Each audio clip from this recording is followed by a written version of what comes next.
This subcommittee will come to order. Without objection, the chair is authorized to declare a recess at any time. We welcome everyone to today's hearing on foreign involvement and threats to America's transportation system. I now recognize the gentleman from Dr. Ronder from Missouri to lead us in the Pledge of Allegiance.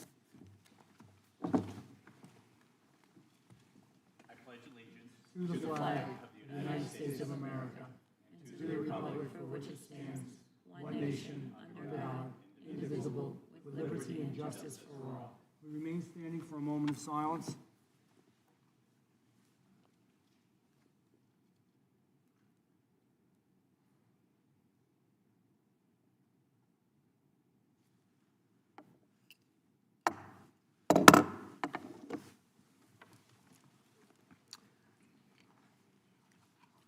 I will now recognize myself for an opening statement. Again, I want to welcome everyone, and I want to thank the witnesses for being here today. I guess you could say this hearing is about control, and who ultimately pays the price when we give that control away. Every day, millions of Americans travel on our nation's highways, leaving behind a detailed digital record of who they are, where they go, what their destination is, and how they got there. And I want to say, I think on this hearing today, and I may be wrong, we're going to find out, I think there may be some bipartisanship, not on all the subjects of the hearing, but particularly on this piece of it, and I'm hopeful for that. We're going to find out, but I think we all agree that this is a serious issue. Electronic toll collection systems like E-ZPass were sold to the public as a convenience. You drive through, you get a bill later. Those bills get pretty big, by the way. But your data also does get tracked. And in an alarming trend, more and more of this data is being stored and being controlled by foreign entities. In my home state of New Jersey, the E-ZPass system, used by millions of residents, some of the most traveled roads in the United States of America are in the state of New Jersey, the New Jersey Turnpike, for example, used by millions and businesses as well, is now operated by a company under foreign government control, a Singaporean company with documented ties to the Chinese Communist Party. That means Americans are paying tolls into a system that is not under American control. And interestingly enough, New Jersey had a choice. There was an American company that submitted a lower bid to operate the system. Many believe it was a responsible bid. Instead of choosing the option that would have kept control here at my home and saved residents money, the state went with the higher, more expensive foreign bid. And this is at a time when families are struggling with inflation, high prices, increased cost of living pressures. New Jersey taxpayers were asked to pay more for less accountability and less security. Higher costs, less transparency, more foreign control. It's a bad formula. And the problems do not end with those who operate our toll systems. It extends to what is embedded inside the infrastructure itself. The United States has become dangerously dependent on Chinese manufactured infrastructure components, including batteries, sensors, and cameras. In 2024, the Department of Homeland Security estimated that at least 12,000 Chinese-made internet cameras were already in use across United States infrastructure. A February 2025 DHS report revealed that many of these cameras lack basic data encryption and security settings, and by default, they can communicate directly with their manufacturer located in China. That means foreign entities may have visibility into American facilities, American operations, and American vulnerabilities. Chinese state-sponsored cyber attack groups linked to the Chinese government have demonstrated the capability to infiltrate U.S. infrastructure, steal sensitive data, and maintain persistent access inside our networks. Once again, it comes back to control. If we do not control the systems, the hardware, and the data, then we don't control the risk. And the loss of American control does not stop with toll systems or infrastructure. Under the Biden administration, states were allowed to issue CDLs, commercial driver licenses, to individuals who are not qualified and not proficient in English. This is where it may not be as bipartisan. Truck drivers must be able to read road signs. If you're driving an 18-wheeler, a semi, on the road, I think you got to be able to understand the signs. I don't know if that's that complicated. They've got to be able to communicate with law enforcement and respond in emergencies. When states ignore those requirements, Americans pay the price. Let me give you a few examples. March 13, 2025, Austin, Texas. A tractor trailer driven, slowed for a stop in traffic, plowed into more than a dozen vehicles, killed 5 people, including an infant and a child. The driver couldn't read and write English. November 14th, 2025, Boone County, Indiana. An illegal immigrant from the country of Georgia, driving with a New York-issued non-domiciled CDL, lost control of an 18-wheeler, killing a National Guardsman by the name of Terry Fry. Ontario, California, a semi-truck driven by an undocumented immigrant crashed on Interstate 10, killing 3 Americans and injuring several others. A commercial, St. Lucie County, Florida, a commercial truck driver with limited English proficiency made an illegal maneuver on the Florida Turnpike and it resulted in a crash, killed 3 people. Washington State, an undocumented commercial driver struck a stopped vehicle on a state highway, killing a motorist. These are not just statistics. These are families. These are brothers and sisters, mothers and fathers, daughters and sons, peoples whose families were destroyed because of what happened. Once again, it does come back to control. When states abandon enforcement of federal law, Americans, American families suffer the consequences. Safety on American roads is not optional. American roads should be controlled by Americans. American data should be controlled and protected by Americans. And American safety standards should be enforced for the benefit of Americans. I thank the witnesses for being here today, and I do look forward to your testimony. I am now going to recognize the ranking member from the great state of Texas, Ms. Crockett, for an opening statement. Thank you so much, Mr. Chairman. And thank you to the witnesses for appearing today to discuss threats to our transportation system. This is a serious national security issue. So I appreciate the opportunity to have a bipartisan discussion, something that does not happen very often here, about how our foreign adversaries target America's critical infrastructure. Just last fall, the Federal Highway Administration warned that spyware had been found inside foreign manufactured systems used to operate the signs, traffic cameras, weather stations, and vehicle chargers that line our highways all across the country. These communication devices could be used to collect individuals' transportation data, could be used to hack into government systems, and could even be used to cause outages in major American cities.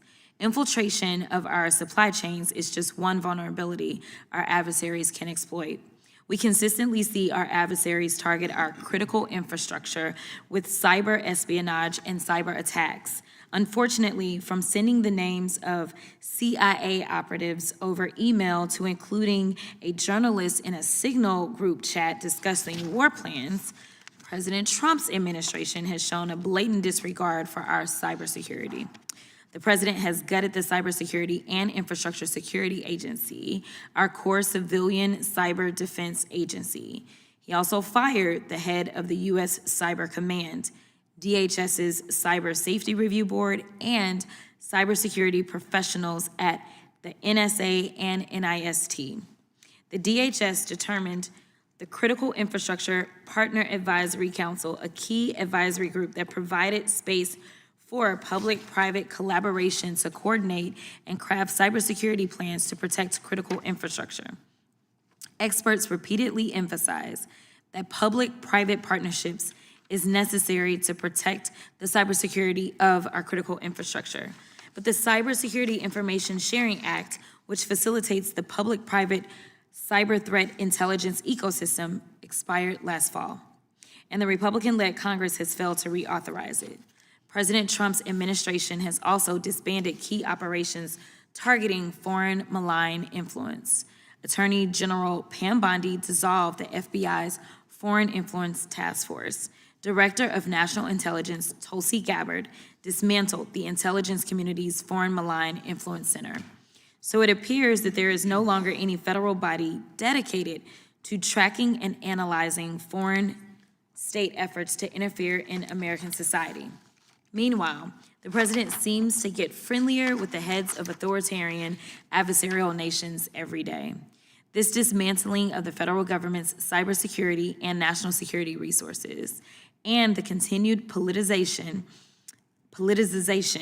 of our federal agencies has left state and private officials reluctant to trust and share information with our federal government.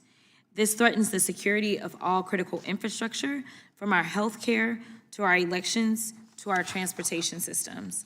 It is vital that we address the ways our foreign adversaries target our key critical infrastructure sectors. But in my opinion, the largest threat to our national security and critical infrastructure is not undocumented immigration or foreign investment. It's the incompetent folks at the highest levels of our government that have dismantled our cybersecurity resources. Thank you, and I yield back. I thank the ranking member. With that, I will recognize the ranking member of the full committee, Mr. Raskin. Thank you very much, Chairman Van Drew, and thank you to all of our witnesses for joining us today. To the extent that our colleagues have called this hearing to examine how foreign threat actors are compromising our national security by targeting transportation and critical infrastructure, that is a valid and meaningful subject of inquiry, and I salute the chairman for this initiative. China is in strategic competition with the United States and is using cyber espionage to undermine our defenses. Cybersecurity is of serious concern in the transportation sector because of the vast number of targets that operate new technologies and are run by a wide array of government and private entities. From AI-driven software to chip-reliant hardware, advancement in technology, of course, has great promise to make transportation faster, cheaper, and safer. But we must be vigilant to ensure these systems are not vulnerable to infiltration or attack from malign actors like Putin's autocratic Russia or the Stalinist bureaucrats of China. But we cannot honestly discuss and debate the issue without addressing how President Trump has gutted the safeguards that protect our transportation and critical infrastructure against foreign threats. The programs and personnel in the U.S. government that keep us safe have been cut wholesale and have been bizarrely politicized, jeopardizing our national security. Trump removed a third of the workforce at the Cybersecurity and Infrastructure Security Agency, which helps government and business work together to identify cyber threats before it's too late. That reduction included department officials dedicated to local government coordination with business, which is crucial to transportation infrastructure security. Trump fired the chairman of the Joint Chiefs and other top-level military leadership, eliminating continuity in national security, and his attorney general shut down the FBI's Foreign Influence Task Force, the group responsible for identifying and combating malign foreign influence operations targeting the people of the United States. Trump's approach to national security, especially cybersecurity, is that of a coach who's friendly with the coaches of foreign teams and then suddenly takes his goalie off net. So, to my mind, I don't think we can have a serious conversation about hardware vulnerabilities if we're going to ignore the fact that President Trump has made our infrastructure substantially less safe in just 1 year's time. What's even more confusing to me about today's hearing is that we're examining foreign threats as though Donald Trump isn't systematically ceding more global power to China every single day, even as he multiplies and deepens his own personal business ties to China. During his first term, Trump collected millions of dollars in payments from the Chinese government and state-owned companies. In exchange for these unconstitutional emoluments, he opposed sanctions against Chinese telecom companies and banks, even when they threatened our national security. He even tried to cancel military exercises with Japan and South Korea because China complained about them. In his second term, we have seen even more of an enthusiastic presidential embrace of the tyrants and dictators. Over the last year, the administration has dismantled USAID, giving China free rein to swoop in and offer countries around the world assistance with their infrastructure construction projects, their agricultural programs, their food aid, and public health, dramatically expanding China's sphere of influence. Trump has also hurt American consumers by imposing unlawful and arbitrary tariffs and hamstrung our ability to respond to threats by firing government workers, including key experts on China and national security personnel. All the while, he's been using his crypto ventures to pocket hundreds of millions of dollars directly from Chinese billionaires with ties to the CCP. In May, a tiny Chinese tech company with ties to the government announced it had bought $300 million of President Trump's meme coin, despite the fact that it has no revenue and only 8 employees. Gee, I wonder where the money is really coming from. So, 1 year in Trump's second term, we've learned that other countries think that Donald Trump is indeed making a country great. But that country's not America, it's China. In a 21-country poll by the European Council on Foreign Relations, the majority of respondents around Europe said that while the U.S.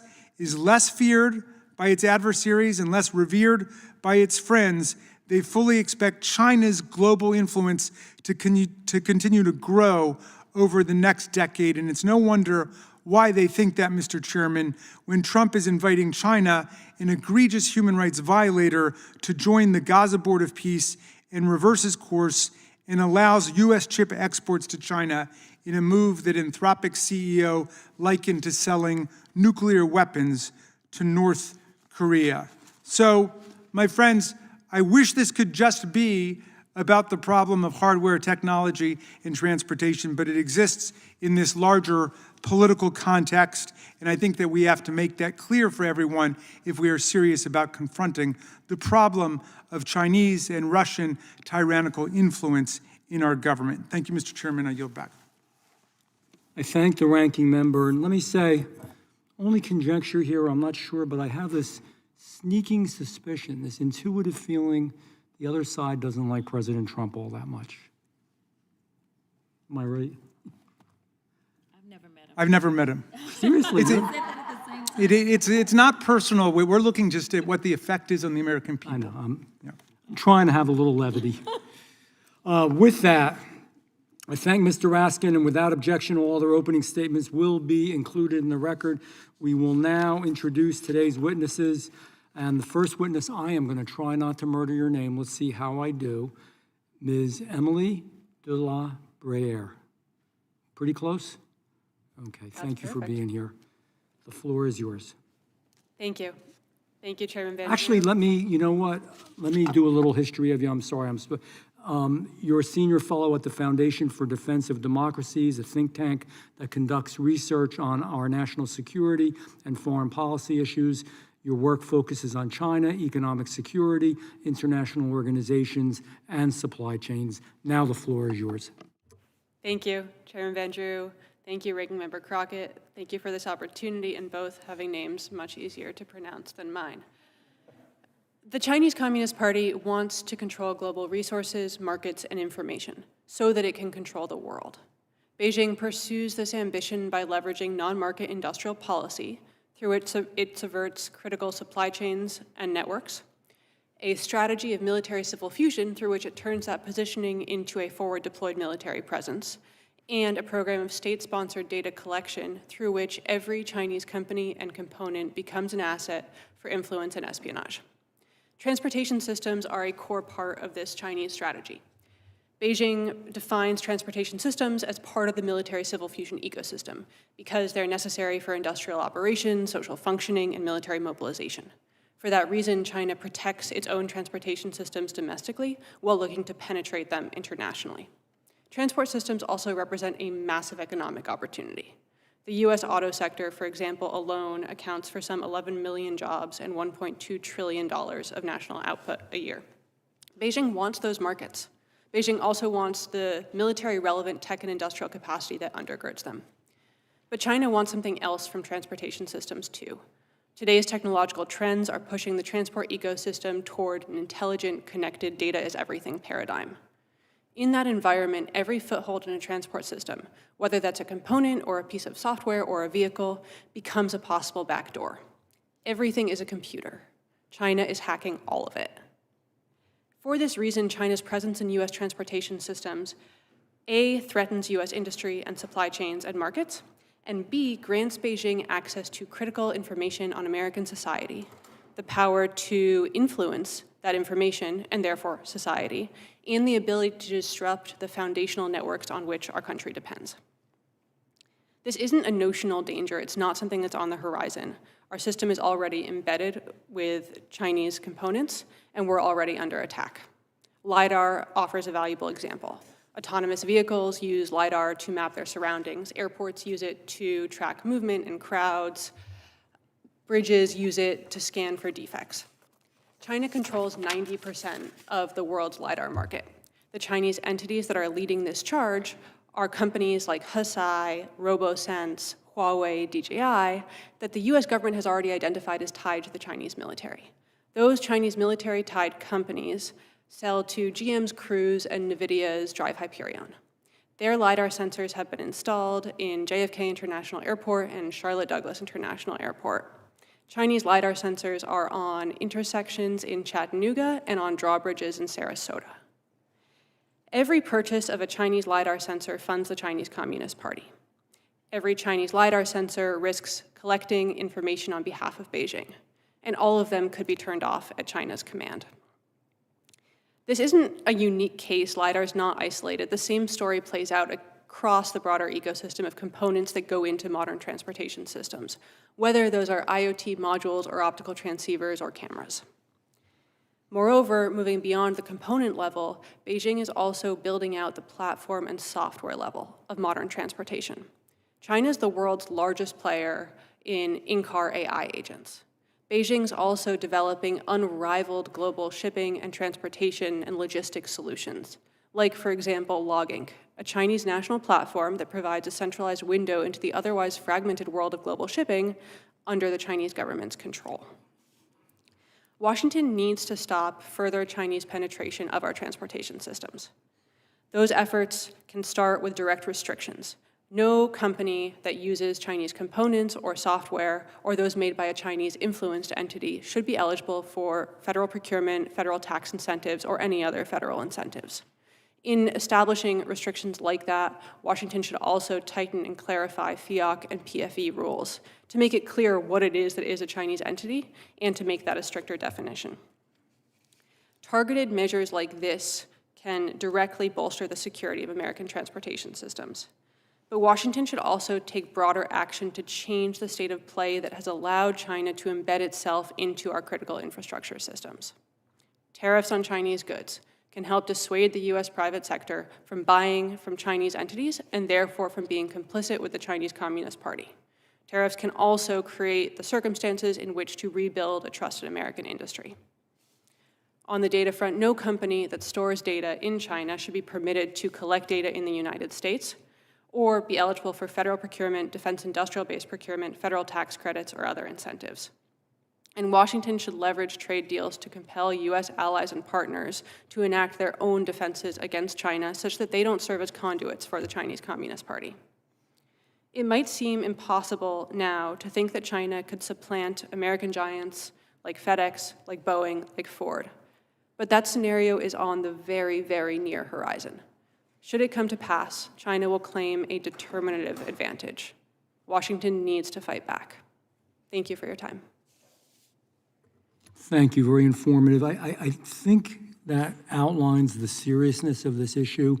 I know it's not the sexiest issue in Congress that everybody's talking about, and I get it, but this room should be packed, and everybody should hear this and listen to it. It's a serious, serious issue. And again, as I said before, and I understand components of what you're talking about in your issues, but it should be a bipartisan one as well. Now, your name, on the other hand, Mr. Cole, is Rocky Cole. Couldn't be easier than that, right? Correct. The floor is yours. Thank you, Chairman Van Drew, Ranking Member Crockett, and distinguished members of the committee for the opportunity to testify today. The topic of the hearing is embedded threats in America's transportation systems, and I will certainly address those directly. However, I believe, as several other people have pointed out, that these threats are best understood in the broader context of adversarial cyber operations against America's critical infrastructure as they constitute one piece of a larger strategic landscape. My name is Rocky, and I've worked to counter America's top cyber adversaries for almost 20 years now, first within the United States intelligence community, then at Google, and now at a US-based venture capital-backed company called iVerify, which secures the very powerful computers in our pockets, mobile phones. I've witnessed the strategic evolution of cyber operations from the earliest days of mere cyber espionage to what can only be called today's cyber Cold War, and my experiences have informed a somewhat unique perspective on both the problem and steps we can take to mitigate the threats. In cyberspace, America has two historical rivals, China and Russia. Historically, both Chinese and Russian cyber operations were focused on intelligence gathering. For China, this meant extracting intellectual property to feed their Made in China 2025 strategy, which a former director of the NSA described as the greatest transfer of wealth in human history, while Russia focused on more traditional espionage goals. However, we have recently, as in within the last 5 years, reached a watershed moment where the objective of cyber operations have shifted to pre-positioning for disruptive effects. Modern doctrine now views cyberspace as a basic platform for hybrid warfare, where blinding cyber attacks are intended to paralyze command and control networks before kinetic operations even begin. The US intelligence community assesses with high confidence that these actors are embedding, quote, sleeper software within our infrastructure to be activated at will. The threat from China is particularly acute through several multi-year campaigns aimed at achieving information dominance. The Volt Typhoon campaign, for example, targets energy, water, and yes, transportation sectors specifically to disable military mobilization and sow domestic chaos that would distract US leaders during a potential invasion of Taiwan. Furthermore, Salt Typhoon has compromised the backdoor systems used by telecommunication providers for court-ordered wiretapping and allowing China to monitor law enforcement, track the real-time geolocations of millions of Americans, and compromise our mobile devices. These operations have even expanded to targeting toll systems and compromising state-level commercial driver's license databases, all of which are vital for our national logistics. To evade detection, these actors have refined their methods to bypass modern defenses through malware-free intrusions. They utilize techniques like living off the land, which means using legitimate system administration tools to blend in with normal activity and avoid detection using largely stolen credentials like passwords and tokens as their initial access point. And finally, as per the topic of this hearing, they increasingly utilize supply chain operations to gain backdoor access to critical technologies. This can manifest as tampering with or implanting hardware components, inserting malicious code into software updates, or compromising the integrity of manufacturing processes for devices like routers, servers, and even large industrial equipment such as port cranes. Despite the magnitude of the threat, the United States remains hamstrung by a patchwork regulatory landscape and structural challenges that impede a unified defense. Our defensive posture is characterized by voluntary frameworks that have failed to keep pace with the adversary's strategic pivot to pre-positioning. And compounding this is the complexity of coordinating between the federal government and 50 state-level regulatory bodies. This asymmetry demands a significant structural and legal overhaul to achieve true cyber deterrence, both on the offensive side and on the defensive side. This includes formalizing the authority for the United States Cyber Command to, quote, defend forward and disrupt adversarial groups within foreign networks before they reach the homeland. We must also address systematic personnel failures within the United States Cyber Command by transitioning towards an independent cyber force that establishes uniform standards for recruitment and training and bypasses the traditional military standards that have frankly hindered our cyber readiness. And most importantly, we should consider advancing a framework that treats cyber attacks on critical infrastructure that may imperil human life as the acts of war that they are, equivalent to kinetic strikes. We must also harden our domestic resilience by moving beyond purely voluntary standards. Congress should fund states to build high maturity response capabilities and convert voluntary resilience standards into mandates for systematically important entities, requiring redundant power and physical hardening across critical sectors. We must shift the legal duty of care to software manufacturers and away from the end users like local governments, instead holding the software designers liable for design flaws while mandating a move to secure by design principles rather than today's voluntary pledges. And finally, to mitigate supply chain risks, Congress should consider implementing mandatory screening and the eventual phase-out of Chinese manufactured hardware with remote communications capabilities within highly sensitive critical infrastructure and federal networks, akin to the rip and replace campaigns that Congress has already funded to remove Chinese-made telecommunications gear from America's core networks. Thank you, and I look forward to your questions. Thank you, Mr. Cole. And with that, let me say you're the co-founder and COO of iVerify, a cybersecurity company focused on mobile phones. You previously worked at Google and Deloitte and served with the National Security Agency. Mr. Chris Spear is next. Mr. Spear is the President and Chief CEO Officer of the American Trucking Association, an organization made up of trucking companies. He also serves on the Board of Directors for American Transportation Research Institute and the Trucking Cares Foundation. Mr. Spear. Chairman Vandrew, Ranking Member Crockett, members of the subcommittee, thank you for the opportunity to testify here today. For over 90 years, the American Trucking Associations has represented an industry that employs the hardest working men and women in the country. Safety is in our DNA. It is at the forefront of everything that we do. The overwhelming majority of America's 3.6 million truck drivers take immense pride in their work. They meet every requirement every day, and they move our economy forward with proficiency and with pride. Safely operating a tractor-trailer requires a specialized skill and an adherence to high standards of professionalism.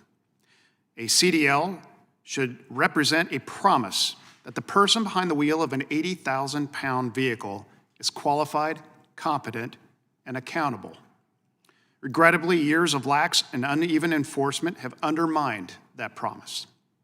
Serious vulnerabilities, particularly related to driver training and CDL issuance, have been exposed through several high-profile, tragic, and preventable crashes. CDL mills, which masquerade as legitimate schools, have fast-tracked prepared individuals into trucking by putting profits before training.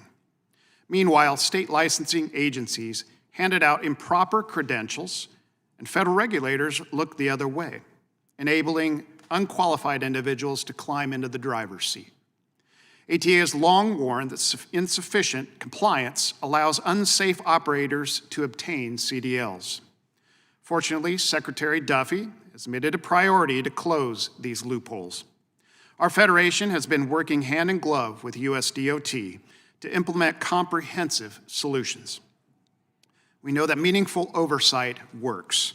Since December, FMCSA at DOT has removed nearly 7,000 CDL mills from the training provider registry and put an additional 450 non-compliant providers on notice.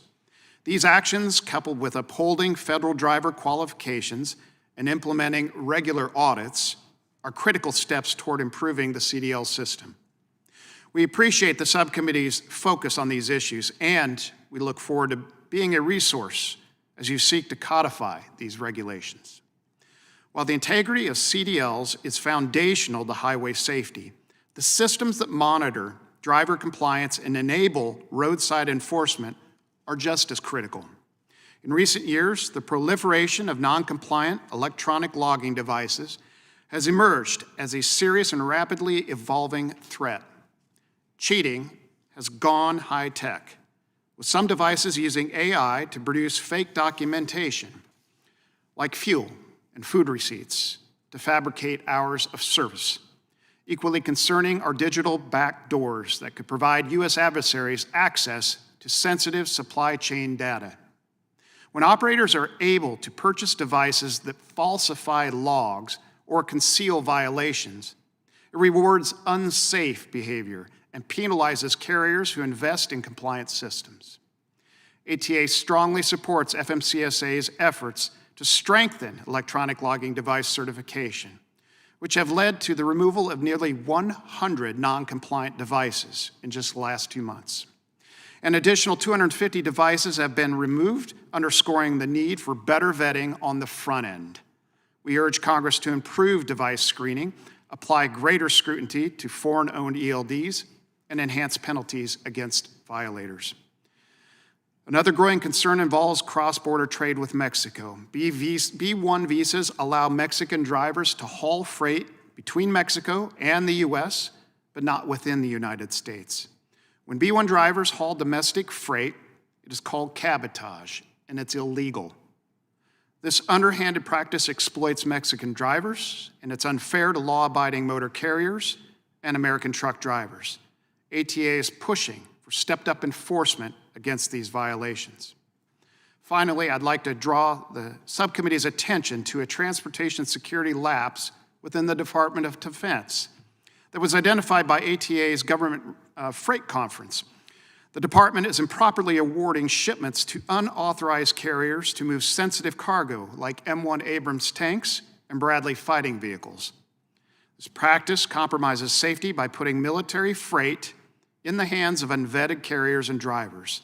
Last year, ATA worked with Congress to enact several provisions in the NDAA aimed at this problem, and we will continue to partner with you to shore this up. ATA thanks the subcommittee for your interest in identifying foreign ownership risks and hidden vulnerabilities across our transportation system. I look forward to answering your questions. Thank you, Mr. Spear. Mr. Rob Kanaki, he is the Chief Executive Officer of TPO Group, a cybersecurity consulting firm. He previously served as the Deputy National Cyber Director with the National Security Council and at the Department of Homeland Security. Mr. Kanaki.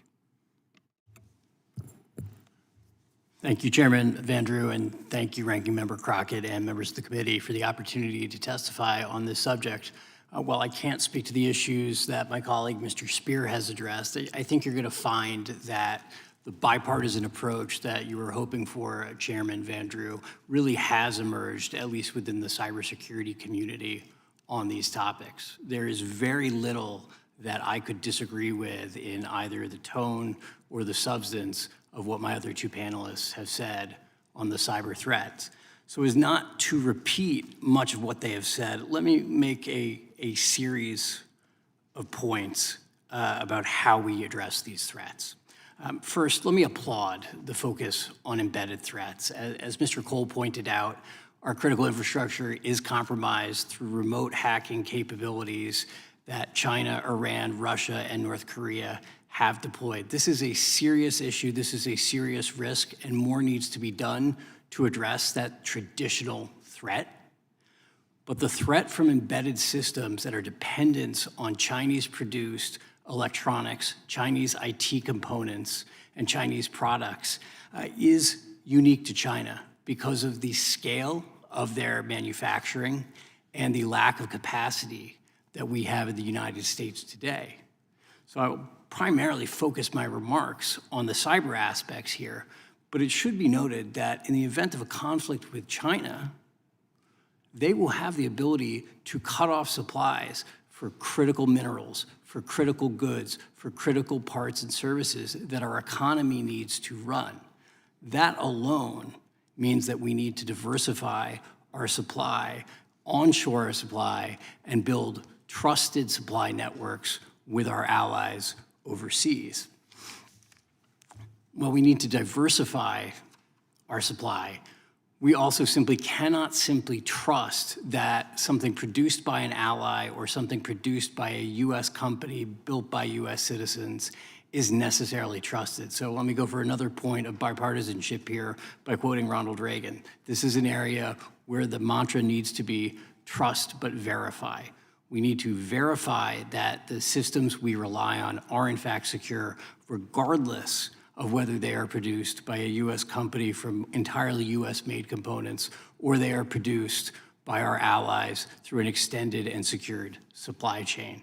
We cannot simply assume that onshoring will address this risk. We have seen the risk from transshipment where US companies may think that they are building from chips that did not in fact come from China, but those chips may have been transshipped from China through Vietnam, through Mexico, or through another country.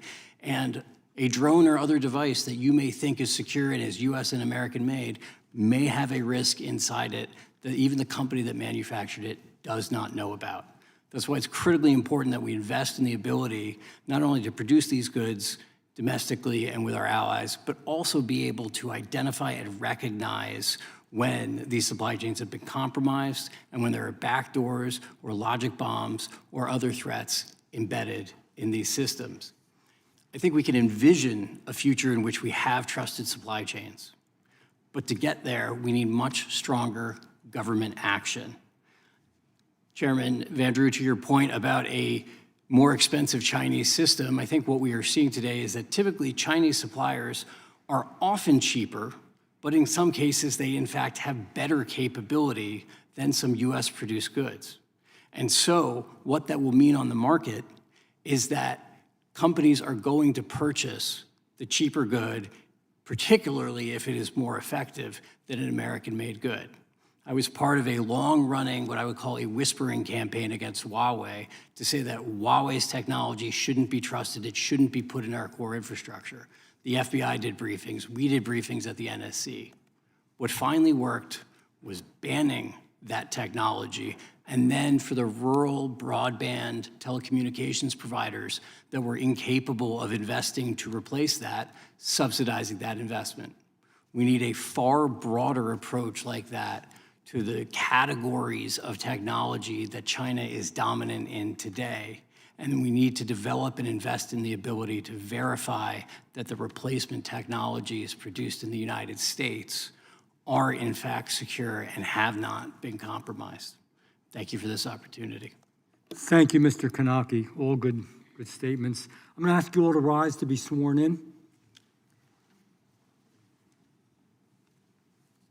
Raise your right hand. Do you swear or affirm under penalty of perjury that the testimony you are about to give is true and correct to the best of your knowledge, information, and belief, so help you God? I do. You may be seated. Point of order, Mr. Chairman. Yes. Does that apply also to testimony they've already given? Correct. Thank you for that. And that does apply to the testimony you've already given. What the ranking member is pointing out in his gentle way is I should have done that at the very beginning when you started your testimony. So that's a good point. Thank you. With that being said, we are going to begin with the questions, and I am going to start with the gentleman from Missouri, Dr. Onder.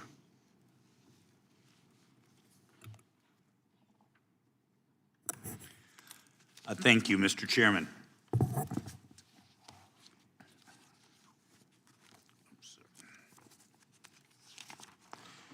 So over the past decade, federal agencies and infrastructure operators have embedded software-driven electrical equipment throughout America's roads, ports, rail systems, and power networks. Through this rapid modernization, we have quietly opened a dangerous national security vulnerability.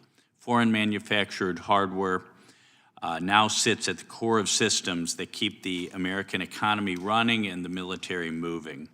Nowhere is the threat more acute than in the power sector. Chinese-made inverters, batteries, and transformers have become foundational to the power grid and critical infrastructure.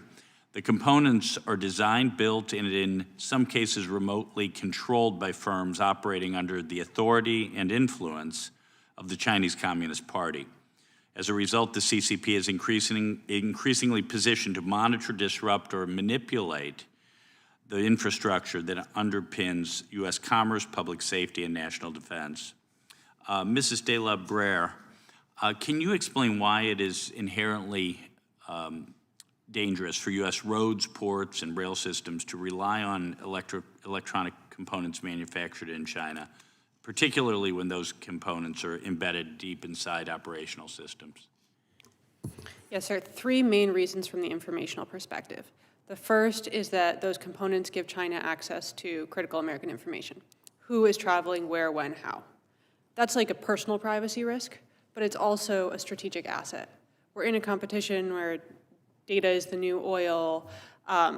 Data is the single most dominant resource in the great power competition with China. If Beijing has full information on our society, that's how it can target all of its attacks.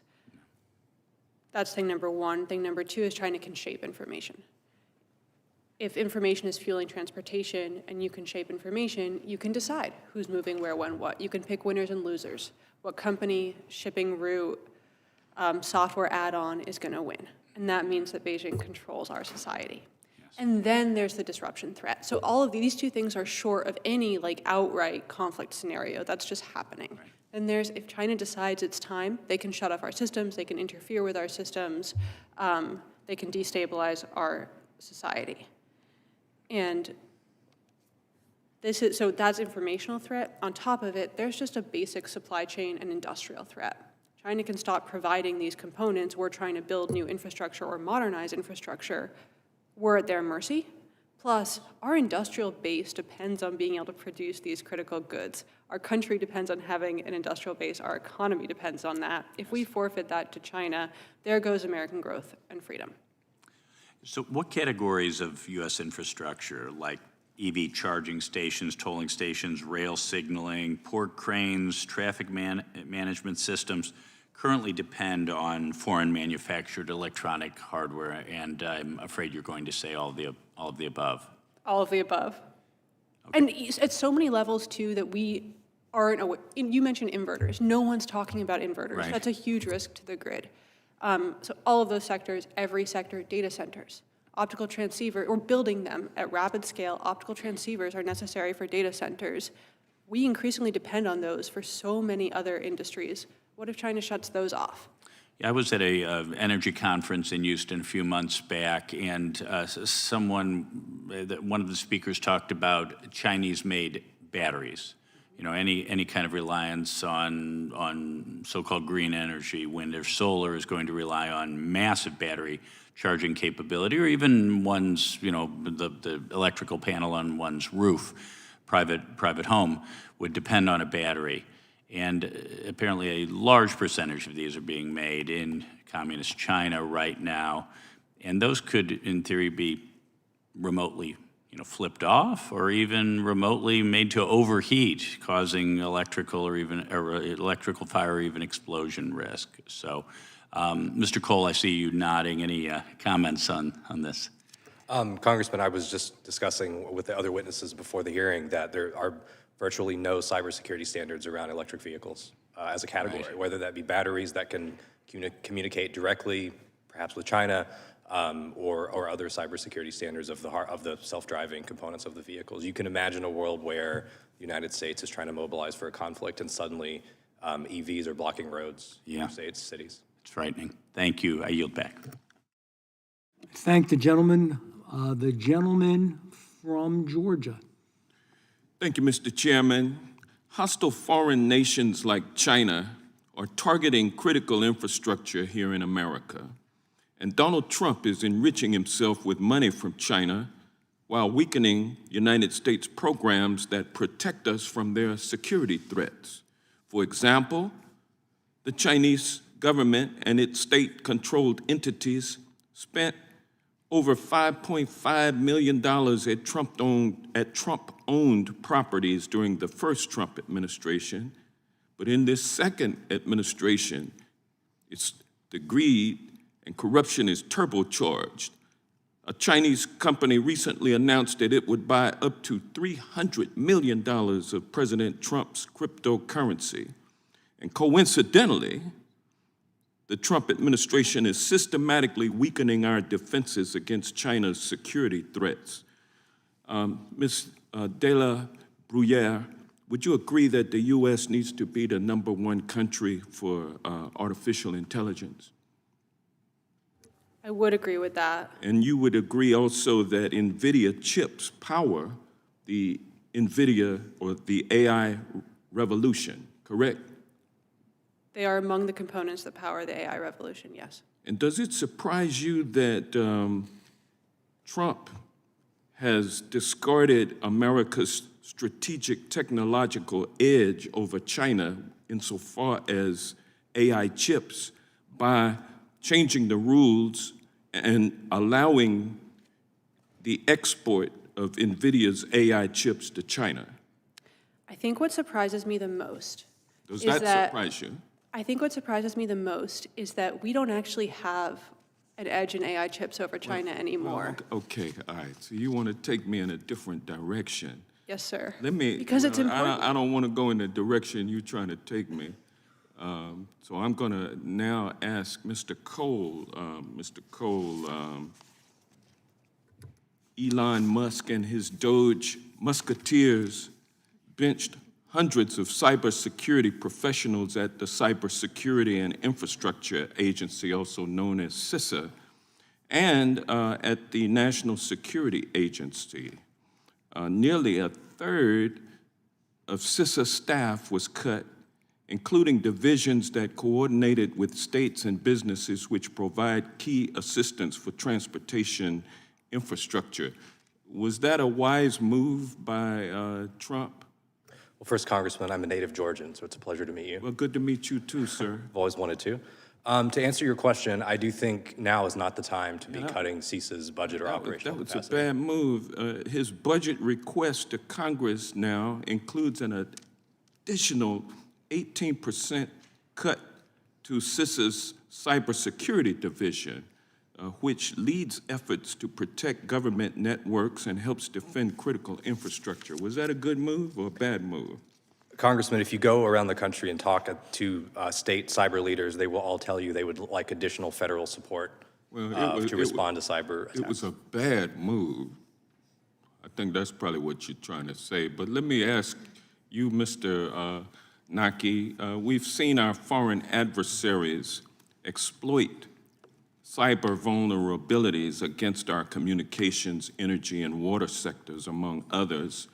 But it may be easy to discount national security risk to our transportation infrastructure because we haven't yet seen widespread consequences in this field. While embedded technology like undisclosed radios in batteries and cranes clearly shows that our adversaries may have the capability to conduct espionage or even cause outages in transportation infrastructure, when local governments or private companies are acquiring technology, they may be willing to overlook the national security risk in favor of getting technology that they need more quickly or cheaper. Does the fact that we haven't yet seen a major cyber attack against our transportation infrastructure mean that we don't have to worry about this national security threat? And it comes at a time when Trump's net worth increased by $3 billion over last year. With this security threat, does it mean we need to be worried, or do we have cause for concern as the president gets richer and our security is eroded? Sir, we've absolutely seen campaigns carried out against our transportation infrastructure for the purposes of collecting intelligence and for the purposes of planning future attacks. What we haven't yet seen is significant disruption of that infrastructure because the geopolitical moment in which our adversaries would want to take advantage of that has not emerged yet. Thank you. I yield back. I thank the gentleman. I'm going to yield 5 minutes to myself, and this is to Mr. Spear. How does weakened enforcement of federal CDL and English proficiency requirements undermine safety on American roads? And tell me if you agree this should be viewed as a national security and rule of law issue rather than just a regulatory problem. Well, I think the criteria, the standards that you're speaking to come from the United States Department of Transportation, handed down to the states. The states administer the tests. Some states do it very well, and there's a handful that aren't. And we've seen over the last few years a whole host of CDLs get issued to people that shouldn't have them, candidly. First, they may not be here legally. They may not be able to speak or understand English. They shouldn't be operating an 80,000-pound heavy-duty truck, moving freight across the country. So those standards and the relationship between the federal and state government is absolutely essential to make sure that all states are doing the same thing on those fundamentals. If I was to ask you if federal CDL and English proficiency standards have been consistently enforced, am I being fair when I say that some of the fatal crashes we discussed today probably could have been prevented? There's absolutely no question. Your opening statement covered several crashes that we've also watched very closely. A lot of the folks that you cited in those accidents, those drivers were not able to speak English, understand English, probably should never have been driving in the first place. They were issued CDLs when they shouldn't have had them. You don't want people like that behind the wheel of a 42 40-ton U.S. truck. I would think. Thank you. I'm going to ask you a rapid-fire question here, and if you agree, we do need to do more. If you could catch up with us and get information to me. What I'm going to ask is, do you believe in the United States of America we need to do anything legislatively? Does Congress need to do something to make us more safe and more secure? Very briefly, I'm going to ask all of you, so we got to go quickly, but Ms. Della Bruyère.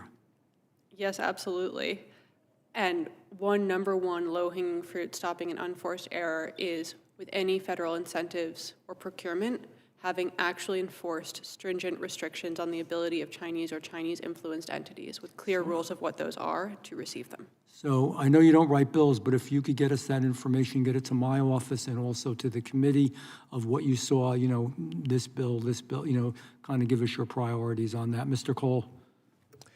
Yes, Mr. Chairman, I do believe Congress needs to act in a few ways. First, I believe United States Cyber Command needs additional authorities in order to be able to operate at the speed with which our adversaries are. I believe Congress must do more legislatively to increase our resiliency against cyber attacks. To some degree, we have to assume that nation-state adversaries have already compromised our infrastructure, and that means giving states the ability to more quickly respond to threats as they emerge. That could mean additional funding or clearer frameworks. And finally, as I agree with Mrs. De La Bruyère that we should take a legislative approach to data sovereignty as well. Please get that to my office, both of you, as quickly as you could. Thank you. Mr. Spear? I think on the English language proficiency, we would advocate for the American Trucking Associations that Congress fully codify English language proficiency for all drivers, that all states should test for this consistently across the board. And this is a safety issue. If you're operating a vehicle, you shouldn't be pulling a U-turn on the Florida Turnpike. You should be able to understand weather signs in, say, Wyoming. You need to understand English. You need to be able to operate that equipment safely around the motoring public. Congress needs to codify this to ensure that all 50 states abide by this and aren't just handing CDLs out carelessly to people that shouldn't be driving a 40-ton truck. Thank you. Please get that to my office as well. Mr. Kanaki? I would say the most important thing from my perspective is to fill gaps in regulatory frameworks so that we have comprehensive ability to oversee regulation in this space. Thank you. I will yield back the rest of my time, and with that, I will yield to the ranking member of this committee, Ms. Jasmine Crockett. Thank you so much, Mr. Chairman. I will point out that being a bad driver doesn't necessarily have anything to do with whether or not you can speak English. I also will point out that I've had the privilege, or maybe not so much the privilege, of driving in multiple countries, and I was not required to get another license. I was able to rent cars in other countries and drive because some things are kind of universal. And frankly, if somebody passes the test as it's laid out, then I think that that's kind of what it is. If we need to change the test, then we need to change the test. But nevertheless, one of the things that has become clear over the past year is that this president can be bought. If you have enough money, you can get favorable regulations from this White House. You can get pardons, you can get contracts, and you can get influence with this president, even if you have ties to a foreign government, which the Justice Department has described as, and I quote, a significant risk to U.S. national security. So we've already established that the Trump administration has shown a blatant disregard for our cybersecurity. In his first month in office, the president dismantled nearly all of DHS's advisory committees that study major cyber attacks and provide actionable recommendations to defend against those attacks. So, Mr. Kanaki, what role did these advisory committees play in protecting our critical infrastructure? How does their dissolution make us less safe? Thank you, Ranking Member Crockett. Absolutely, these committees were essential to establishing the mechanisms for coordinating and collaborating on cybersecurity with our industry partners.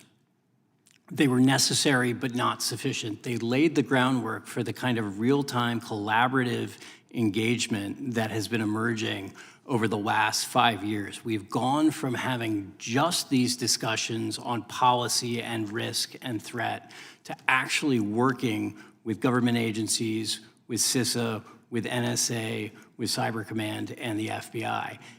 So if I'm to understand you correctly, you believe that they were necessary, but you believe that they weren't even sufficient in their current form. So if anything, you believe that they should have been beefed up, not deleted, correct? There's absolutely a need to expand these collaborative mechanisms with industry and to make them real-time and substantial, yes. Now, I represent the state of Texas, which is the largest exporting state in the country.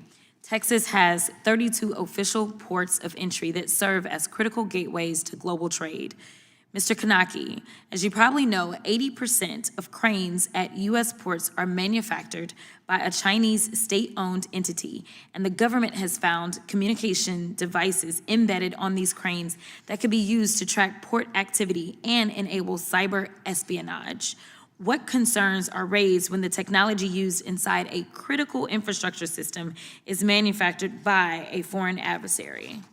In the case of these devices, what we're talking about is an ability to both monitor and control and disrupt the infrastructure should it be in China's interest to do so. So it's an absolutely critical risk that we be able to maintain our trade in the event that they feel they are compelled to use that capability. The focus here, in my view, needs to be retrofitting at this point. We don't need to replace the steel that holds up the cranes. I think we're certain that's pretty strong. What we need to do is replace the electronics, rip and replace the electronics, and operate them with trusted hardware and trusted software that we know is not communicating back to China. The costs associated with operating technology needed for critical infrastructure are increasing. It doesn't help that the Trump administration's policies are partly responsible for the cost increase. However, states are weighing the cost and availability of the technology they need to operate and maintain their critical infrastructure. There aren't domestic manufacturers for many of these necessary machines, such as cargo ships or port cranes. Let me add to this. We did have the CHIPS and Science Act, and my predecessor in Congress was actually the one that ushered that through. That was to make sure that we could manufacture more chips right here domestically. And it is so unfortunate because there were so many plans and there were so many that were saying we are going to take advantage of this bill and pull down on these dollars. And now those plans have fallen by the wayside because of some of the terrible tariff policies that currently are taking place. It is harming us not only economically, but it is harming us from a security standpoint. This was not fiscal responsible policy that this administration has engaged in, but it's also been very harmful to us domestically. So the last question is, so what solutions are there to mitigate the risk posed by foreign technology and infrastructure supply chains? I think we badly need to make a government investment in the retrofitting of these technologies. The markets simply are not going to support this investment on their own, given that these are national security risks and not risks that are necessarily going to be borne by shareholders of companies. Thank you so much for your time. I'll yield back. Thank the ranking member. I would just make one minor point that probably when she was driving in those foreign countries, she wasn't driving an 18-wheeler. I could probably guarantee that. Well, I'm hoping not. I know I couldn't even drive one, but the CDL requirements are much more specific and much harder. Do you have a CDL? I don't have a CDL. I may have. You could. I got a license to carry, I'm sure. Jazz, so do I. So do I. So you never know. But with that, I think we have the gentleman from Texas has a UC request. Yep, I'd like to ask for unanimous consent to enter into the record this report, the weaponization of CISA, how a cybersecurity agency colluded with big tech and disinformation partners to censor Americans. Without objection, and I will ask the gentleman to go forward and present testimony. Questions? Yep. Thank you, Mr. Chairman, for holding this hearing. In 2016, the Obama-Biden administration issued internal guidance that weakened enforcement by discouraging roadside interviews and out-of-service penalties, effectively nullifying a core safety rule without changing the law. Since that time, fatal truck crashes have increased and multiple deadly incidents have involved non-domiciled or non-English proficient drivers who should have never been licensed or allowed to operate in the first place. In many cases, they shouldn't have even been in this country in the first place. The Trump administration has moved to restore the rule of law by rescinding the guidance and Even Democrat-led states such as California couldn't hide the damage inflicted by the radical Democrats' open borders policies and revoked 17,000 commercial driver's licenses given to illegal aliens. Thank you, witnesses, for taking the time to be here. Mr. Speer, do you consider the Obama-Biden administration 2016 rule guidance, which discouraged out-of-service enforcement for English proficiency failures, to be a breakdown in regulatory control over a critical transportation sector? I do. That decision cost lives. And respectfully, Congressman Crockett, the accident that was cited in the chair's opening statement killed people because that driver did not understand what he was doing. And an 80,000-pound vehicle is much different than a car. It does not stop on a dime. It doesn't turn on a dime. These are very heavy vehicles that have to have people trained and skilled to operate them. And they need to understand the language we speak. Here in America, that's English. I've lived and worked in 5 continents, driven in all 5. Arabic, Chinese, you name it. You have to understand that country's language to understand how to operate a vehicle. It's for the safety of those around you. So that 2016 decision by the Obama administration took the lives of innocent people because it put people out on the road behind the wheel of an 80,000-pound vehicle that should never have been driving. We need stronger enforcement. That rule has been on the books since the 30s. It should be consistent no matter what party you are. If you care about the safety of people driving in your district, then this needs to be enforced in all 50 states evenly. It's simply fundamental. And there is absolutely no compromise when it comes to safety. We don't hedge on any of that. So I want to be very clear. We need to enforce it. It needs to be done by every state. It needs to be done evenly. And yes, the language does matter. You're exactly right. It does cost lives. It costed the life of the son of one of my constituents. A little over 2 years ago, 8-year-old Baron Ritchie of Pilot Point, Texas, was killed on I-35 near Hillsboro when a wheel hub and tires broke off a semi and struck the Ritchie family's SUV as his mother drove him home from a school trip. The non-English speaking illegal alien Martin Monreal Alvarado had overstayed a B-1 visitor visa that expired 6 months prior to the incident. Further, Monreal Alvarado was party to RTD Carriers Trucking Company, an entity with an abysmal Federal Motor Carrier Safety Administration record. RTD Carriers employed other foreign drivers as well without valid work visas and sent Monreal Alvarado on an unlawful route beyond the U.S.-Mexico-Canada Agreement commercial zone. And the reality was, if even one of these issues had been policed, Baron Ritchie would still be with us today. Mr. Speer, what can Congress do to confront unsafe carriers such as RTD from closing and reopening under a new name, reusing the same dangerous equipment and dangerous personnel? Well, certainly work with your colleagues in the Transportation and Infrastructure Committee to give the Federal Motor Carrier Safety Administration at DOD the authority it needs to clean up the registry. Okay, we have people come on, off. They have an accident, they come back on, they change their name. This system is broken. The federal oversight and ability to manage the motor carrier populace properly, safely, is broken. Secretary Duffy understands that. They're going back to the basics and enforcing the laws that you've given them.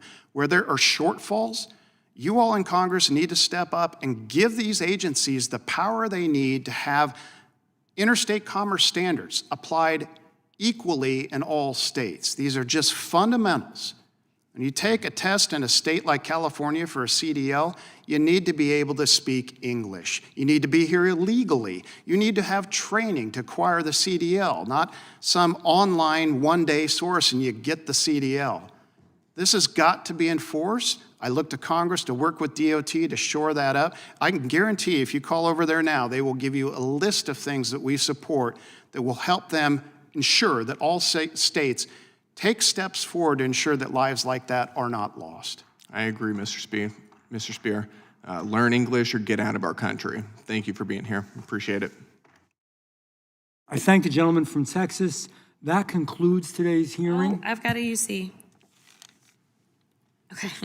DOGE employees shared Social Security data. Court filings show employees detailed to the Social Security Administration shared sensitive data through a non-secure server. The Justice Department disclosed. This is from the New York Times, January 20th, 2026. Without objection. And my final one is federal review finds 44% of U.S. trucking schools don't comply with government rules. This is from December 1st of 2025. This is the AP. It says nearly 44% of the 16,000 truck driving schools in the U.S. may be forced to close if they lose their students after a review by the Federal Transportation Department found they may not be complying with the government requires. It did not say anything about languages. Without objection. Okay, now I'm done. That concludes today's hearing. We thank our witnesses for appearing before the subcommittee today. I thank you all. You did a great job. Looking forward from correspondence from all of you. Without objection, all members will have 5 legislative days to submit additional written questions for the witnesses or additional materials for the record. Without objection, this hearing is adjourned.